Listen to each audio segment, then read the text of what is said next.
Song review.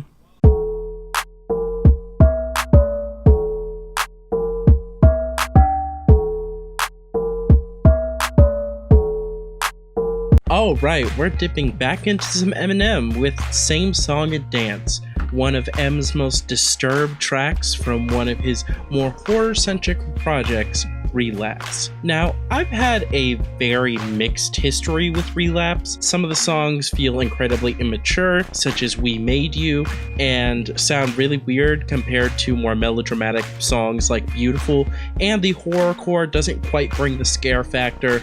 But I also listened to this album religiously as a kid, and I know every song by heart to this day. And I do still have a lot of nostalgia for this very flawed album. Same Song and Dance is probably the strongest song in the more horrorcore lane of Relapse though, really feeling like a delve into the twisted mind of a drugged up celebrity serial killer, from the chilled out beat to the cold and calculated flows of M plotting the deaths of his victims. This beat is one of the softer and catchier of the album, with a solid drum rhythm backing a spaced out vocal and guitar loop that's honestly pretty great. The production works at its best to give a properly creepy atmosphere, and that atmosphere is continued with M's disturbing and graphic lyrics of drug-filled debauchery and bloodshed.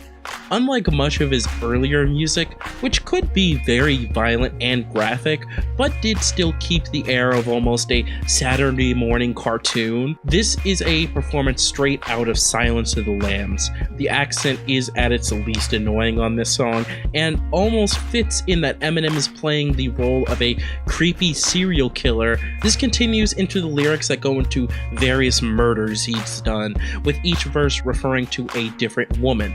The first verse is about the woman in the interlude before this track, the second verse about Lindsay Lohan, and the third on Britney Spears. And while the last two do hint to Shady's past of referencing pop starlets of the day, weirdly enough similar ones to the ones he names, which is kind of weird, and morbid. And I do mean morbid. Strangulation, drugs, and the chorus is also a standard as well, as he sings about the instinctual fighting back as if it's a last dance, and how he's the only one who will be there to see it. Truly some creepshow shit. While there isn't much from Relapse that I would actively defend, I do think that this song shows M's intent for the album at its strongest. And if you're into that, be sure to check this song out. Be sure to let me know your favorite Eminem song in the comments, and I'll see y'all for the next review. Pieces.